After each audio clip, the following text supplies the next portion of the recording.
Hello बच्चों, नमस्कार। कैसे हो आप सभी? स्वागत आपका दा बाये वाला में। तो आज हम लोग बात करेंगे क्लास 12 जीव विज्ञान। और जीव विज्ञान में जैसा कि आप लोगों को पता है, हम लोग पढ़ रहे थे आपका चैप्टर नंबर 5 वंशागति के आणविक आधार की बात करेंगे। और इससे पहले आपको 2 वीडियो मैंने अपलोड कर दी हैं, आप जाकर के पहले वो वॉच कर सकते हैं। और इससे पहले मतलब इस वीडियो देखने से पहले हम इसमें चर्चा करने वाले हैं डीएनए की द्विगुण संरचना, जो डबल हेलिक्स मॉडल दिया था जेम्स वाटसन ने और क्रिक ने, ठीक, उसके बारे में। लेकिन आपने अभी तक वो नहीं देखा है, कोई दिक्कत नहीं, क्योंकि हम स्टार्ट करेंगे, थोड़ी सी हमारी आदत रहेगी पुरानी चीज़ों को जोड़ करके पढ़ना। लास्ट क्लास में क्या पढ़ा था और इस क्लास में स्टार्टिंग कहाँ से करेंगे, ताकि आपका थोड़ा सा फ्लो बना रहेगा हमें पढ़ना क्या है।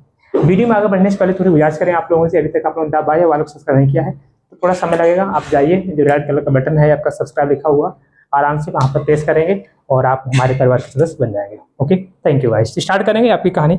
तो ये रही, आप देखो हम लोग बात करेंगे सिंपल सी डीएनए की द्विकुंडली संरचना। आपको सिंपल सा पता हो, क्लास 10 में भी आपने पढ़ा है, बट अब तो हट गया है, ठीक। आनुवंशिक है लेकिन विविधता हट गई है। कोई दिक्कत नहीं, क्लास 10 में आपने पढ़ा होगा डबल हेलिक्स मॉडल, ठीक, डीएनए का सुना होगा। लेकिन अब हम थोड़ी स्टार्टिंग शुरू से करेंगे। आपको पता है डीएनए की बात करते हैं तो डीएनए में क्या क्या होता है खोज रिलेटेड संरचना में। यदि हम बात करते हैं डीएनए की, तो डीएनए में मैंने लास्ट क्लास में आपको न्यूक्लियोटाइड और न्यूक्लियोसाइड के बारे में जो है पढ़ाया था। यहाँ पे हम डीएनए की बात करते हैं, डीएनए में क्या क्या होता है।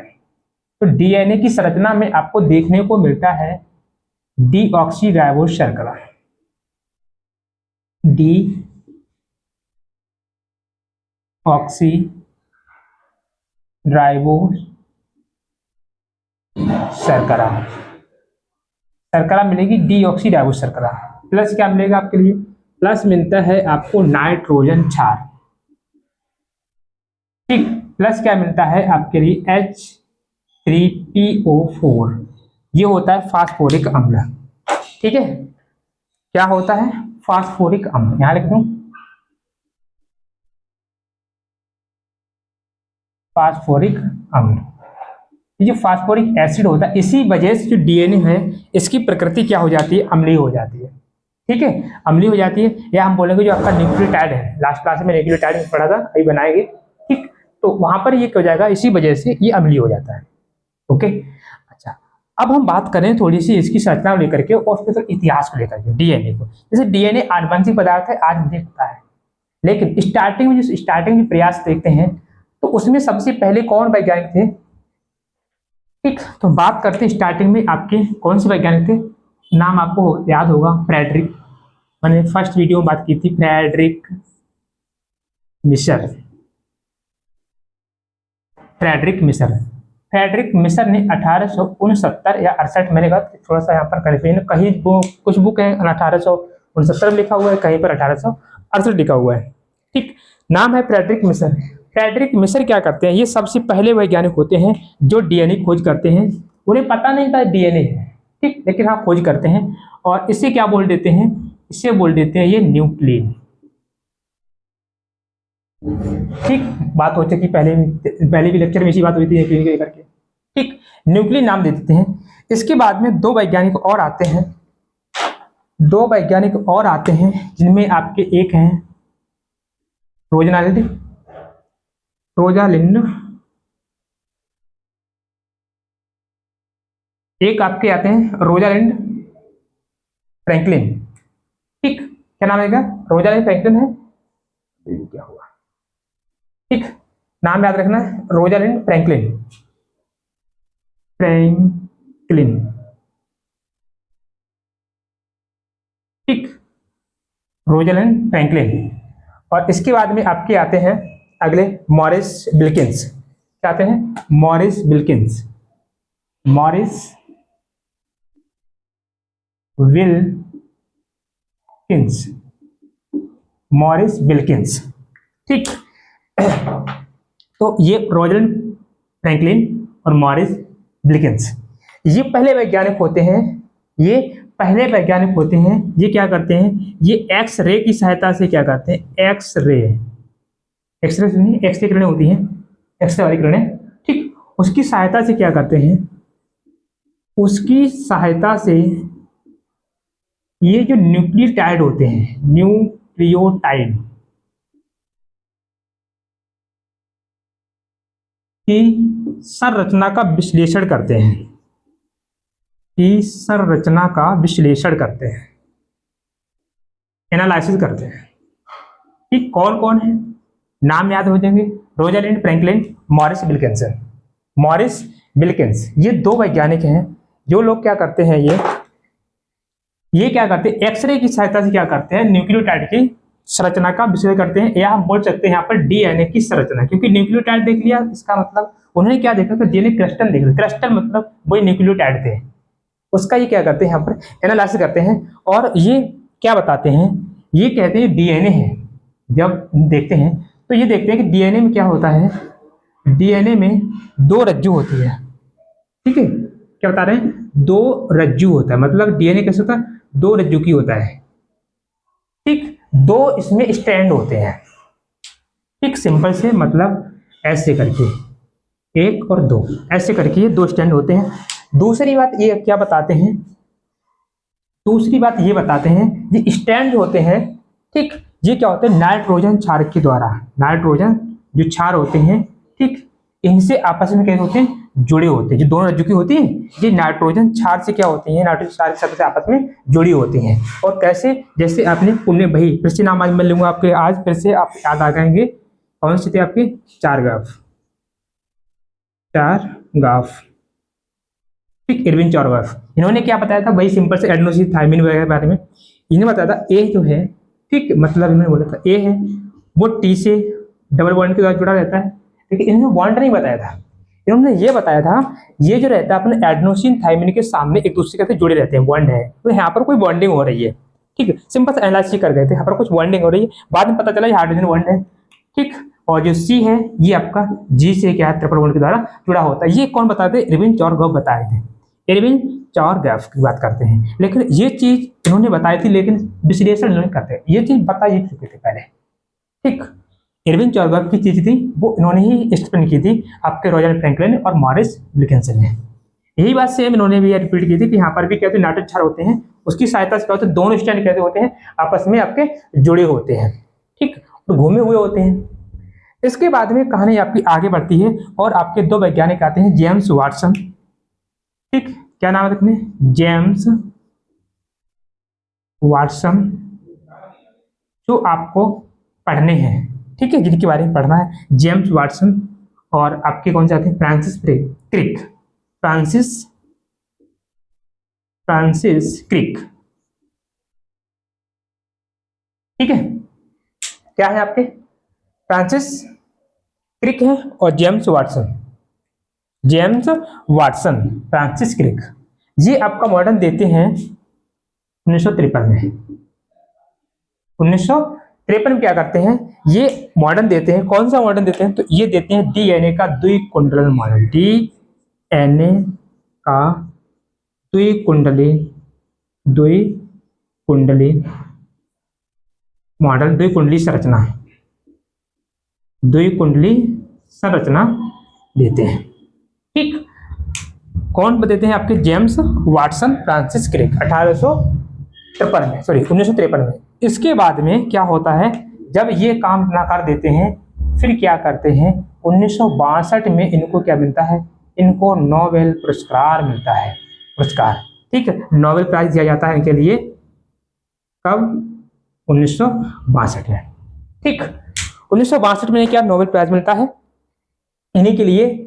जो आपको ये दिख रहा है इधर वाली संरचना, यही है इनका मॉडल दिया हुआ, डीएनए का डबल हेलिक्स मॉडल। ठीक, मैंने लास्ट क्लास में आपको ऐसे करके बताया था, मैंने कि जैसे ऐसे ये है, ये समझ लो आपके, मैंने बोली ये दो स्टैंड अलग अलग है, जुड़ा हुआ है। ठीक, तो ये आपस में इस प्रकार से ऐसे जो रहता है, एक दूसरे के ऊपर ओवरलैपिंग करता हुआ, ऐसे जैसे रस्सी होती है ना, इस टाइप से एक दूसरे के ऊपर रहते हैं।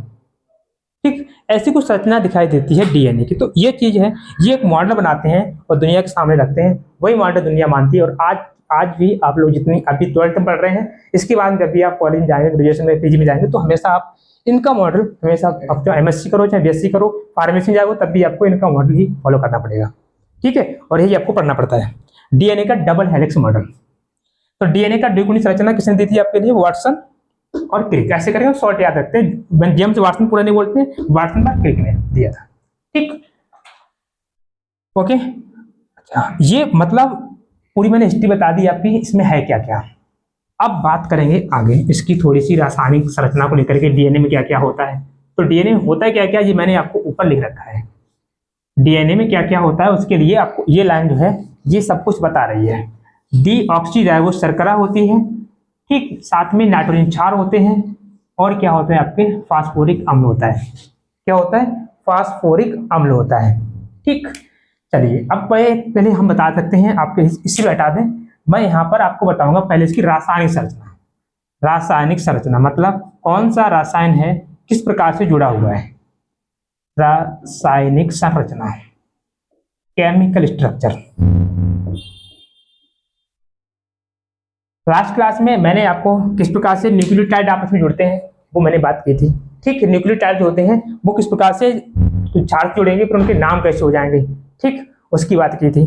और इसमें अब उसके साथ में नाइट्रोजन क्षार जोड़ेंगे, साथ में फास्फोरस अम्ल जोड़ेंगे, और फिर एक दूसरे से कैसे जुड़ेंगे, ठीक, उसकी बात करेंगे।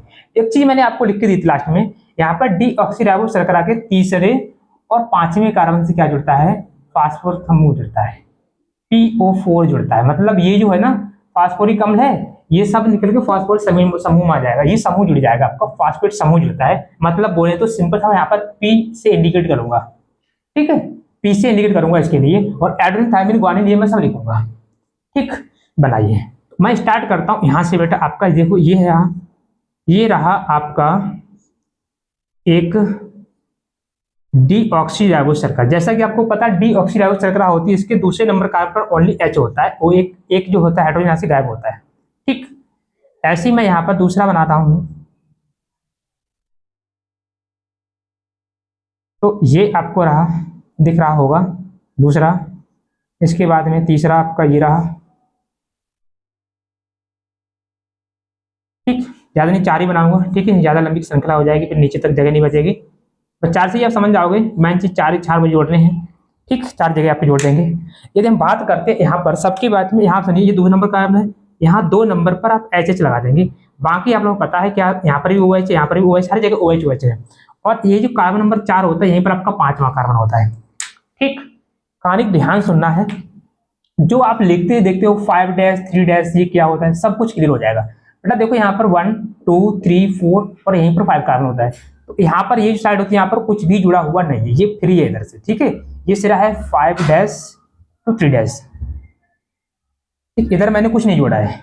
यहाँ पर मैं जोड़ रहा हूँ, यहाँ पर ए, ठीक, ए जोड़ रहा हूँ, ठीक है, आवाज आ रही होगी ना, ये जोड़ रहा हूँ। इसके बाद में क्या जोड़ा, इसके कार्बन नंबर 5 से और इसके कार्बन नंबर 3 से क्या लिखा है, 3 और 5 लिखा है ना। यहाँ पर क्या जुड़ जाएगा, यहाँ पर जुड़ जाएगा आपका P, क्या जुड़ेगा, P जुड़ जाता है, ठीक है। अब P जुड़ेगा, चलो इसी पेन से मैं लिख दूंगा ताकि दिक्कत ना रहे। सेम आपको क्या करना है, इसका कार्बन नंबर 5 और इसका कार्बन नंबर 3, 1 2 3 4 और 5 ही पर है ना, तो यहाँ पर फिर से आपका P लग जाएगा इसका। सेम चीज यहाँ पर इसका 5 और इसका 3, ये आपका P बन गया। अब क्या देख पा रहे हो, आप देख पा रहे होगे इधर बेटा ये 3 वाला कार्बन है, ये आपका फ्री है, ये 3 आपका फ्री है, इधर कोई नहीं जुड़ा क्योंकि ये खाली, इसलिए यहाँ पर जो नीचे वाली जो संरचना होगी, इसका 5वां जो होगा कार्बन उससे जुड़ेगा फास्फेट समूह, ठीक है। तो देखो ये न्यूक्लियोटाइड है एक दूसरे से, ये राइबोस शर्करा है, ये पूरा न्यूक्लियोटाइड बन गया क्योंकि यहाँ पर क्या साथ में आपको मैंने क्या लिखा है, यहाँ पर नाइट्रोजन क्षार है, इसके साथ में फास्फोरिक अम्ल भी है, ठीक है। तो ये आपको मैंने यहाँ पर जोड़ के दिखा दी है, क्लियर हुआ, ठीक है। अब हम बात करेंगे थोड़ी सी इधर के लिए। आपको जैसे कि पता है जिस नाइट्रोजन जो डीएनए होता है ये डबल हेलिक्स मॉडल होता है, मतलब 2 स्टैंड होते हैं, 2 स्टैंड होते हैं, 2 रज्जु होती है इसमें, मैंने लिख के दिया था अभी आपको ये। तो एक स्टैंड जो होता है वो ऐसा होता है, दूसरा इसका कॉम्प्लीमेंट्री होता है, मतलब अपोजिट। जैसे ये देखो 3 है तो इसमें 3 ऊपर हो जाएगा, ठीक। तो मैं ये जो है ना ये नीचे बनाऊंगा, यहाँ पर देखो,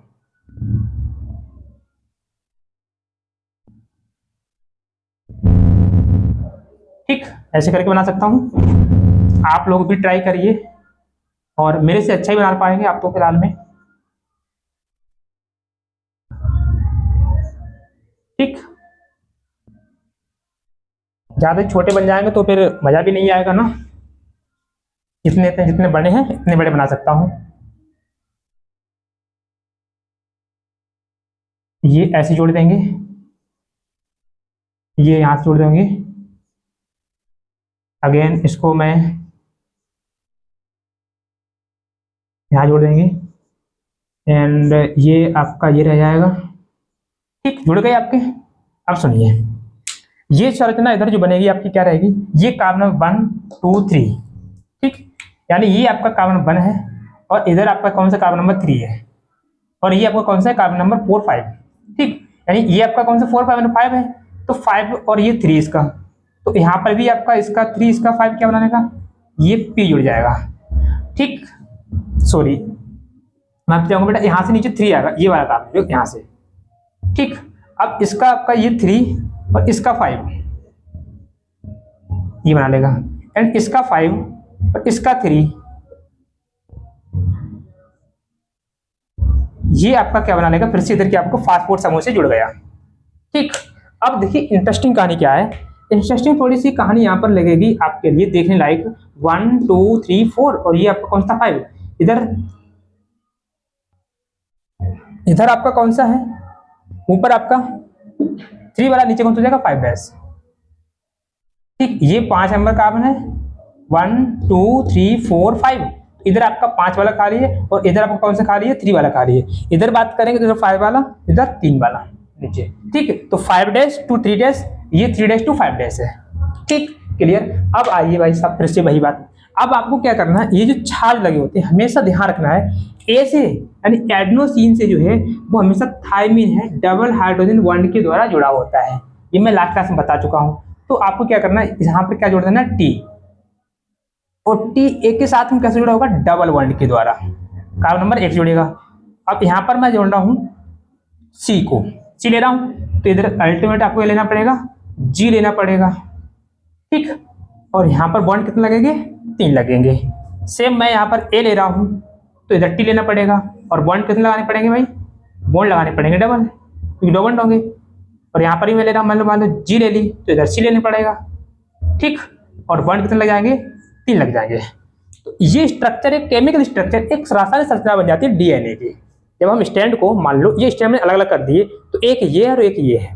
ठीक, सेम बेटा मैंने देखो आप ऐसे करके देख सकते हो, ये आपका 5 टू 3 डैश, ये 3 टू 5 डैश इधर वाला है, तो ये मैंने आपको बना के यहाँ पर दे दी है। ठीक, दूसरी बात जो मैं लास्ट क्लास में बता चुका हूँ आप लोगों के लिए, लेकिन फिर भी बताऊंगा क्योंकि इंपॉर्टेंट चीज है और यहाँ से आपको क्वेश्चन हर साल एग्जाम में बनते हैं और बच्चे कंफ्यूज होते हैं। ठीक, वो क्या है, यहाँ पर आप देखो ये बॉन्ड नाम याद रखो। पहली बात क्या उनसे बॉन्ड है, ये बोल लेंगे हाइड्रोजन बॉन्ड है, H4 हाइड्रोजन बॉन्ड, ये वाले बॉन्ड हाइड्रोजन बॉन्ड है, ये 1 2 3 ये हाइड्रोजन बॉन्ड। और ये मतलब क्या बोले, नाइट्रोजन, जहां पर आपके जो नाइट्रोजन क्षार जुड़ते हैं और साथ में आपकी राइबो शर्करा जुड़ती है, ये वाले ये होते हैं आपके नाइट्रो, ये बोलते हैं N glycosidic bond, N glycosidic. ठीक है, एन ग्लाइकोसिडिक। तो मैं यहाँ पर ये लिखा हुआ है, यहाँ मैं यहाँ पर लिख दूंगा एन ग्लाइकोसिडिक बॉन्ड। क्या नाम है इनके, एन ग्लाइकोसिडिक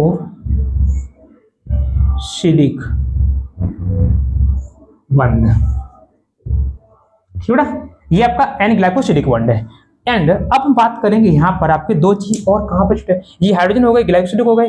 अब बच्चा हुआ है आपका ये क्या है, ये कौन से बॉन्ड है, फास्फोरस के बीच में, जहां पर आपको सॉरी फास्फोरस नहीं फास्फेट के बीच में। तो यहाँ पर कौन से बॉन्ड होते हैं, इन्हें बोलते हैं डाई फास्फोडाई एस्टर बॉन्ड। क्या नाम है, phosphodiester bond, phosphodiester bond. ठीक, तो ये कंप्लीट संरचना मैंने किसकी बता दी, रासायनिक संरचना डीएनए की। अब ये डीएनए कैसे हो जाएगा, यही डीएनए आपका ओवरलैप कुछ ऐसे करके दिखेगा। ठीक, जो आपको इधर दिखना है, इधर पढ़ना है। ये चीज मैं लास्ट क्लास में क्लियर मतलब ये मैंने की थी, इस प्रकार से जोड़ के बताने रह गया था, वो मैंने यहाँ पर आपको कौन से कहाँ जुड़ा हुआ है सारी चीजें क्लियर हो गई, कहीं अलग नहीं है। ठीक, सब आपस में कैसे आपके कनेक्ट है। ओके,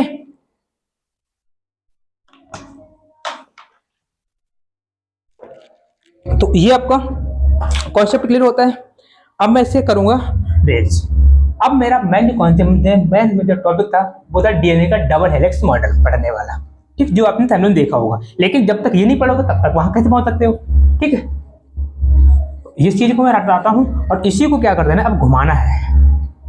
इसी को घुमाना है। दो रज्जू आपको मिल गई, ये रज्जू को आपस में घुमा देना। कैसे घूमेगी वो सुनिए कैसे घूमने वाली है।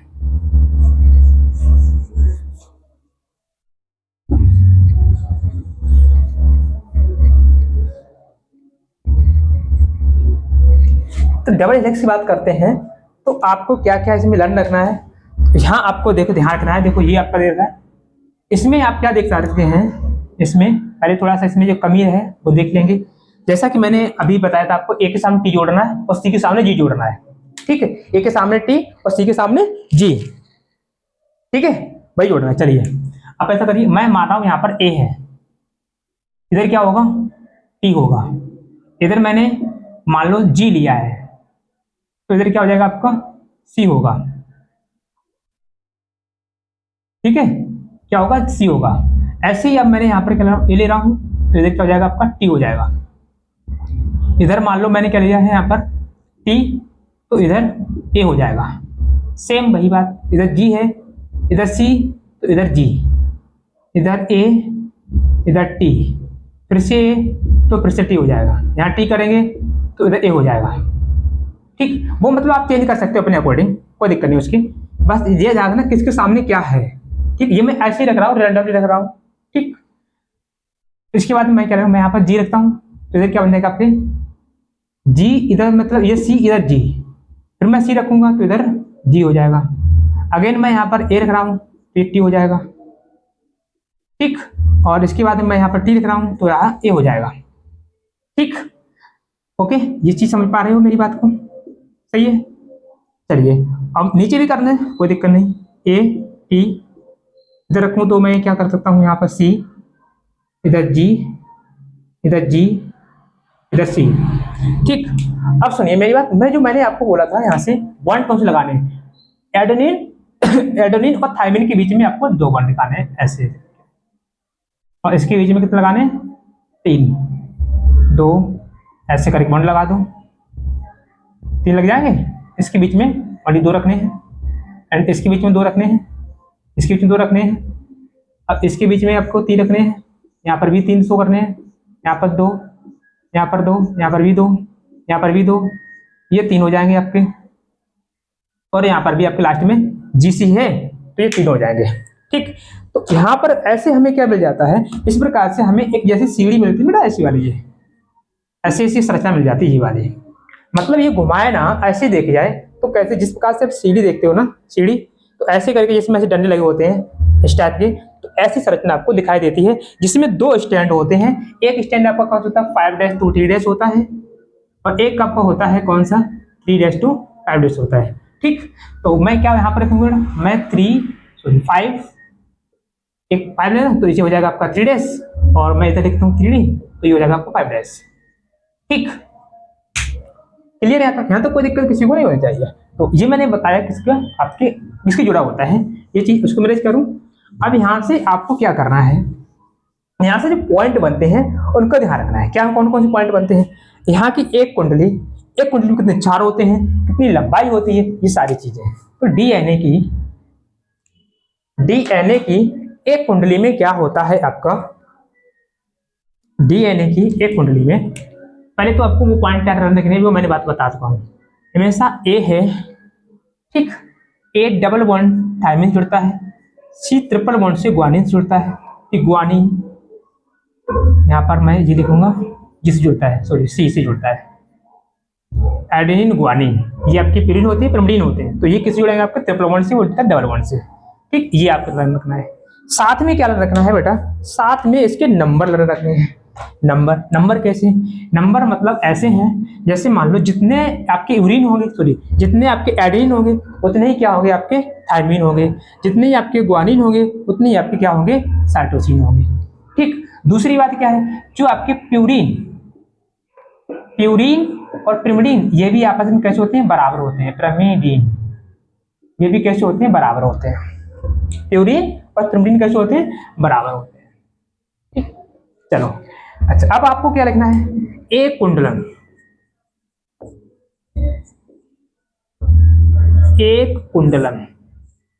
थोड़ा सा मैं इंक डालना चाहूंगा मार्कर में।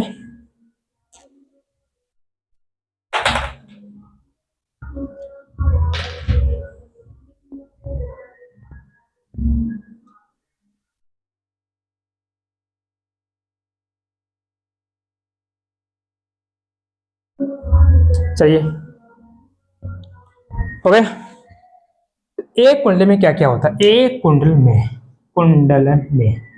ठीक नाइट्रोजन क्षार की बात करते हैं, यानी यही आपके ATCG। तो ये कितने मिलते हैं आपके लिए, नाइट्रोजनी क्षार, ये आपको 10 मिलते हैं। एक में कितने मिलते हैं, 10।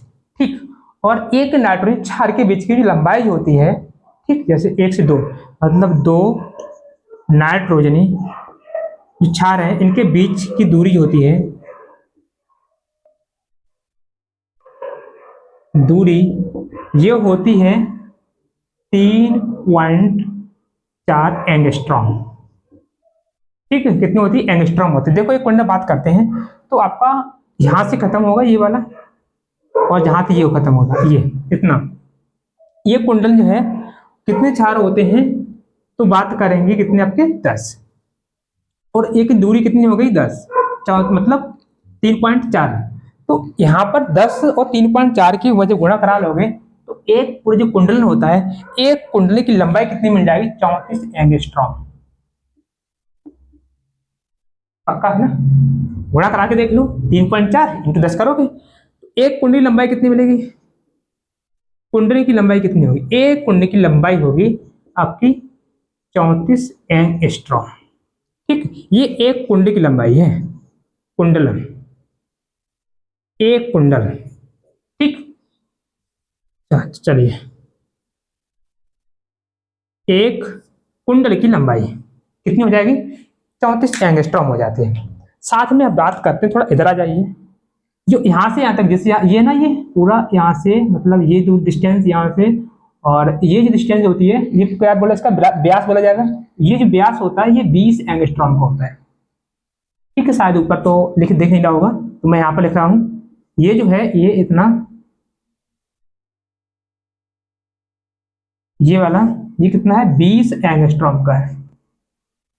ठीक है, क्या हो जाएगा आपका, 20 एंगस्ट्रॉम का हो जाएगा। इसकी हम बात करते हैं कि इसकी व्यास की लेकर बात करते हैं, तो व्यास हो जाएगा आपका 20 एंगस्ट्रॉम। ठीक, और जब व्यास हो गया तो त्रिज्या तो आप अपने आप ही बता सकते हो कितनी होगी, 10 रह जाएगी, आधी होती है व्यास की, त्रिज्या जो होती है वो आपकी आधी होती है व्यास की। ठीक, सही है। अब हमें क्या करना है, अब आपको एक क्वेश्चन मैं दे रहा हूं, इस क्वेश्चन को आपको सॉल्व करके मुझे सेंड करना है। क्वेश्चन है आपका, एक डीएनए एक कुंडल है। ठीक, डीएनए के एक कुंडल में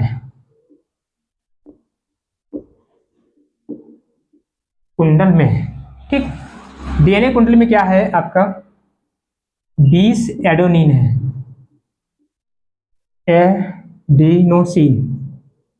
एडेनिन। ठीक, एडेनिन है, तो आपको बताना है इसमें,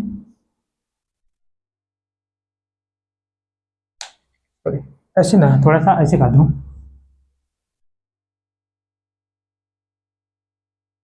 चलो ये मैं यहां लग रहा हूं। ठीक है, ये वाला है। डीएनए में क्या है आपके, कुल जो है नाइट्रोजन बेस ये 200 है। कोई संरचना डीएनए की जिसमें 200 नाइट्रोजन बेस है, जिसमें क्या है, जिसमें 50 एडिनोसिन है, एडिनिन।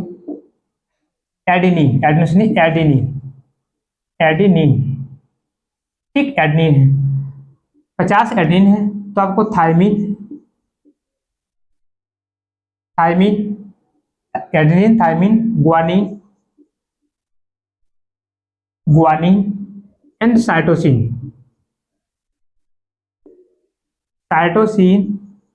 की संख्या बताओ, कितनी आपके सी होगी, कितनी जी होगी, कितनी टी होगी, ये आपको बताना है कमेंट में। ठीक, ये आपको बताना है कमेंट करके मुझे। ओके, तो इस प्रकार से हमारा जो चैप्टर था, एक टॉपिक था, इंपॉर्टेंट चैप्टर था, वंशागति के आणविक आधार। इसी का टॉपिक है डीएनए की डबल हेलिक्स संरचना, double helix structure of DNA. ठीक, वो हम लोगों ने समझ लिया है प्रॉपर। उम्मीद करता हूं यहाँ तक किसी बच्चे को कोई किसी भी प्रकार का कोई डाउट, कोई भी सस्पेंशन नहीं बचा होगा। और अभी तक आपको लग रहा है कुछ तो आपका के लिए कमेंट बॉक्स आपके लिए खुला हुआ है। ठीक है, थैंक यू।